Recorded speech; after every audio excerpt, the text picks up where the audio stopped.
விஜய் வந்து நான் தூங்க போகிறேன் நீ போ அப்படின்னு சொல்லிட்டு வந்து கதவை சாத்திட்டு போ அப்படின்னு சொல்லிட்டு சொல்லிடுறாரு. அதனால் வந்து காவேரி என்ன பண்ணுறாங்க, சரி இவர் எப்பவுமே இப்படி தான் பண்ணுறாரு, நம்மக்கிட்ட எதுவுமே பேசவே மாட்டேங்கிறாருன்னு சொல்லிட்டு போகிறேன் அப்படி சொல்லிட்டு வெளியே வராங்க. வெளியே வந்தோன்னே அங்கே இருக்கிறவங்க கிட்டலாம் கேட்குறாங்க, சரி இது எப்படி இந்த வீடு ரொம்ப நாளாகவே இருக்கா, இங்கே இருக்கிறவங்களாம் எப்படி அப்படிலாம் பற்றி கேட்டுட்ருக்காங்க. ஆமாங்க என்றைக்கோ ஒரு நாள் தான் சார் வருவார், ஆனால் கொஞ்ச நாளைக்கு முன்னாடி வந்து நிறைய டைம் வந்துட்டுருக்காரு அப்படின்னா. அப்படி ஆமாம், கூட ஒரு பொண்ணு வருவாங்க அப்படின்னோடனே, கூட ஒரு பொண்ணா, ஆமாம்மா அவங்களும் வருவாங்க, ரொம்ப சந்தோஷமாக வந்து பேசிகிட்டு இருப்பாங்க ரொம்ப நேரம், அதுக்கப்புறம் கிளம்பிடுவாங்க அப்படின்னோடனே, அப்படியா அப்படின்னு சொல்லிட்டு எல்லாத்தையும் கேட்டுட்ருக்காங்க. அதுக்கப்புறம் ரொம்ப சந்தோஷமாக இருக்குது அவங்களுக்கு. அப்போது கண்டிப்பாக அந்த வெண்ணிலாவாக தான் இருக்கும் அப்படி சொல்லிட்டு யோசிச்சுட்டு இருக்காங்க. அடுத்து வந்து இங்கே என்ன பண்ணுறாங்க, ராகினி செம்ம டென்ஷனாக இருக்காங்க. இந்த மாதிரி வந்து நிவின் சொல்லிட்டு போகிறாரு, அப்போ நிவினுக்கும் காவேரிக்கும் வந்து உண்மையாகவே வந்து ரிலேஷன்ஷிப் இருக்கா, அவங்க வந்து மறுபடியும் வந்து சேருவாங்களா, ஐயோ எனக்கு ஒன்றும் புரியலையே, அப்போ விஜய் வந்து காவேரி விட்டுருவாரா, அவங்களுக்குள்ளே டைவர்ஸ் ஆகிடுமா, அதனால தான் இப்படி வந்து சொல்கிறாங்களா அப்படின்னு சொல்லிட்டு செம்ம டென்ஷனாக இருக்குது. இதை பற்றி யார்கிட்ட கேட்குறது, யார்கிட்ட கேட்க முடியாது. ஐயோ நிவின் உண்மை சொல்கிறானா பொய் சொல்கிறானான்னு தெரியலையே, என்னை வெறுப்பேற்று சொல்கிறானான்னு தெரியலையே அப்படின்னு சொல்லிட்டு செமையாக டென்ஷன் ஆகிடுறாங்க. கண்டக்டர் வந்து பார்க்கறதுக்காக குமரன் வந்து ரொம்ப ட்ரை பண்ணிட்டு இருக்காரு. ஆனால் அவரை பார்க்கவே முடியல, என்ன பண்ணுறதுன்னு தெரியாமல் ரொம்ப நேரம் வந்து நைட்டெல்லாம் வந்து வெயிட் பண்ணிகிட்டே இருக்காரு. இங்கே வந்து குமரன் காணோம், இன்னும் வரலையே அப்படின்னு சொல்லிட்டு கங்காவை வெயிட் பண்ணிட்டு இருக்காங்க. கங்கா வந்து ஃபோன் பண்ணி பார்க்குறாங்க. குமரன் வந்து நான் அதை இப்போ வந்துடுறேன் அப்படின்னு சொல்லிட்டு ஃபோனை எடுத்து வச்சிடறாரு.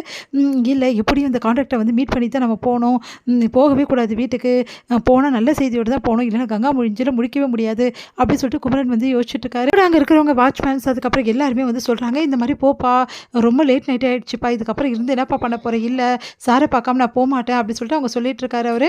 அடுத்து வந்து இங்கே என்ன பண்ணுறாருன்னா, நம்ம விஜய் வந்து ரொம்ப டென்ஷனாக இருக்காரு. அடுத்து வந்து பக்கத்துலேயே குடியெல்லாம் நிறைய இருக்குது, ட்ரிங்க்ஸ்லாம் இருக்குது, அதெல்லாம் எடுத்து குடிக்க பார்க்குறாரு.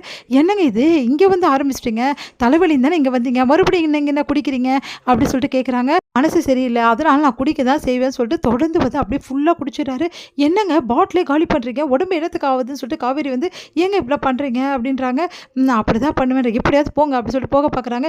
ஏய் வெண்ணிலா நில்லு அப்படின்னோடனே, என்னது வெண்ணிலாவா, நான் வெண்ணிலா இல்லைங்க, நீ தான் வெண்ணிலா அப்படின்றாரு. என்னங்க நீங்கள் இப்படி சொல்கிறீங்க, ஓ அந்த விஷயத்தை பற்றி கேட்கலாம் அப்படின்னோடனே, உங்கள் வெண்ணிலா நானா, ஆமாம் ஒன்றை மாதிரி தான் இருப்பா வெண்ணிலா, அப்படியே ஒன்றை மாதிரியே இருப்பா, சரி அப்புறம் சொல்லுங்கள் அவங்கள நீங்கள் எங்கே பார்த்தீங்க, நான் அவளை எங்கள் வீட்டு பக்கத்தில் தான் பார்த்தேன், அப்போ வந்து பச்சை கலர் தாவணி கட்டின்னு அவ்வளோ அழகாக இருந்தா, அப்படியே ஒன்றை மாதிரியே இருந்தா, அப்படியே வந்து நினச்சி பார்க்குறாங்க காவேரி. அப்போ நம்ம தான் வந்து வெண்ணிலாவா, அப்போ வெண்ணிலா இடத்துல நம்மளை நினச்சி பார்ப்போம் அப்படின்னு சொல்லிட்டு காவேரி வந்து அப்படி நடந்து வர்ற மாதிரி வெண்ணிலா மாதிரி நடந்து வர்ற மாதிரி நினச்சி பார்த்துட்ருக்காங்க. வந்து தூக்கி எறிகிறாரு, அப்படியே அவங்க மேலே பட்டுடுது. உடனே வந்து ஐயோ அப்படின்றாங்க. ஐயோ சாரிங்க அப்படின்னு சொல்லிட்டு அப்படியே வெண்ணிலாவை பார்க்குறாரு. பார்த்தோன்னே அப்படியே வந்து அழகாக இருக்காங்க பார்க்குறதுக்கே, அப்படியே காவேரி தான் வெண்ணிலா. பார்த்துட்டு அப்படியே வந்து தன்னை அறியாமல் வந்து தன் மனசை வந்து பறி கொடுக்குறாரு விஜய். அப்படியே பார்த்துட்டே இருக்கணும் போல இருக்குது. எங்கே நீங்கள் யார் அப்படின்னு சொல்லிட்டு கேட்டோன்னே, எதிர் வீட்டில் தான் குடி வந்திருக்கோம் அப்படின்றாங்க. என்னங்க நீங்கள் பார்த்து விளையாட மாட்டிங்களா, சாரிங்கன்றாரு. உடனே பார்த்தோன்னே ரொம்ப பிடிச்சி போயிடுச்சு. அதுக்கப்புறம் வந்து இங்கே பார்க்குறது, அதுக்கப்புறம் வந்து கார்டன் இருந்து ஒளிஞ்சு பார்க்குறது, அந்த மாதிரி வேலையெல்லாம் செஞ்சிட்ருக்காரு. தொடர்ந்து வந்து அவங்கள பார்த்தோன்னே ரொம்ப பிடிச்சி போச்சு. ஒரு கட்டத்தில் வந்து தன்னோட காதலை வந்து வெண்ணிலாவுக்கு ப்ரப்போஸ் பண்ணுறாரு. முதல்ல மறுக்கிற வெண்ணிலா அதுக்கப்புறம் ஏற்றுக்கிறாங்க. உடனே வந்து ரெண்டு பேரும் ரொம்ப சந்தோஷமாக ஹக் பண்ணிக்கிறாங்க.